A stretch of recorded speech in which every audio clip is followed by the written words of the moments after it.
ये आकाशवाणी है।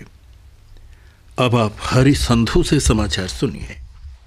उच्चतम न्यायालय ने मल्टी ब्रांड खुदरा क्षेत्र में प्रत्यक्ष विदेशी निवेश के खिलाफ एक याचिका की सुनवाई में अटॉर्नी जनरल या सोलिसिटर जनरल जैसे शीर्ष विधि अधिकारी की सहायता मांगी है।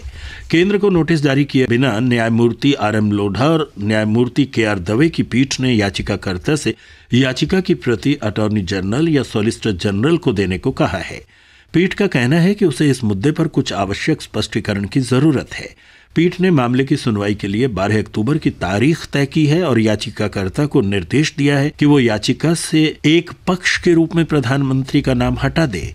शीर्ष विधि अधिकारियों की सहायता की मांग करते हुए पीठ ने कहा कि वो इस मुद्दे पर केवल कुछ स्पष्टीकरण चाहते हैं क्योंकि इसमें कुछ कड़ियां छूटी हुई हैं। 1 घंटे की सुनवाई के दौरान न्यायालय की पीठ ने कहा कि खुदरा क्षेत्र को प्रत्यक्ष विदेशी निवेश के लिए खोलना एक नीतिगत मामला है और नीति निर्धारित करना पूरी तरह से सरकार का अधिकार है। पीठ ने आगे कहा कि ऐसे मामले केवल मंत्रालयों द्वारा ही निपटाए जाते हैं।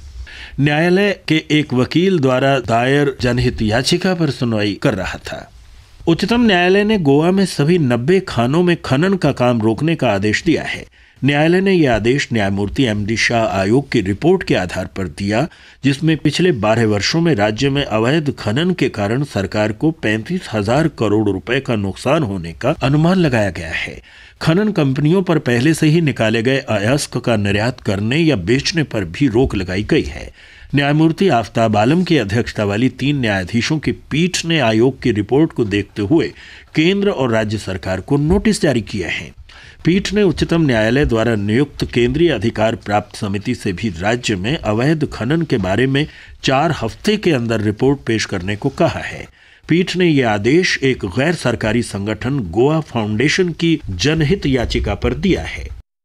भारत ने परमाणु हथियार ले जाने में सक्षम धनुष मिसाइल का सफल परीक्षण किया है।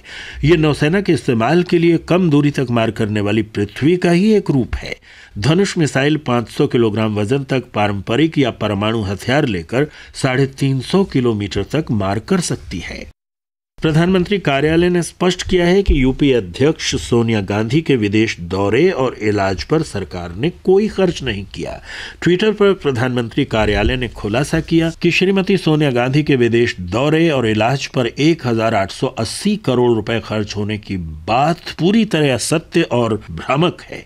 कार्यालय ने यह भी स्पष्ट किया कि सरकार ने श्रीमती गांधी के देश या विदेश में इलाज का कोई खर्च वहन नहीं किया। यह भी कहा गया कि पिछले 8 वर्षों में बेल्जियम सरकार के आमंत्रण पर श्रीमती सोनिया गांधी ने केवल एक बार बेल्जियम का दौरा किया था, जिसमें उन्हें बेल्जियम का राष्ट्रीय सम्मान प्रदान किया गया था। इसका खर्चा भारतीय सांस्कृतिक संबंध परिषद ने वहन किया था और इस पर कुल 3 लाख रुपए से भी कम का खर्च आया था। हमारे संवाददाता ने खबर दी है कि केंद्रीय सूचना आयुक्त ने पहले ही भ्रामक खबर का खंडन कर दिया है। कुछ दिनों पहले गुजरात के मुख्यमंत्री नरेंद्र मोदी ने कहा था कि केंद्र सरकार ने श्रीमती सोनिया गांधी के विदेश दौरे और विदेश में इलाज पर 1,880 करोड़ रुपए खर्च किए थे। कांग्रेस महासचिव राहुल गांधी ने कहा है कि देश की प्रगति के लिए सरकार और कारपोरेट सेक्टर को जम्मू कश्मीर के युवाओं की प्रतिभा के उपयोग के रास्ते तलाशने होंगे। कश्मीर विश्वविद्यालय परिसर में मीडिया से बातचीत में श्री गांधी ने कहा कि कारपोरेट घरानों के एक शीर्ष प्रतिनिधिमंडल ने राज्य के युवाओं से बातचीत की है ताकि उन्हें नौकरी दी जा सके।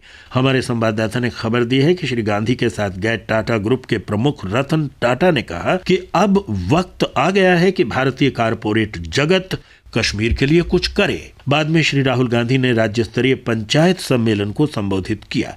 उन्होंने जम्मू कश्मीर में पंचायती राज को और सक्रिय बनाने का संकल्प लिया।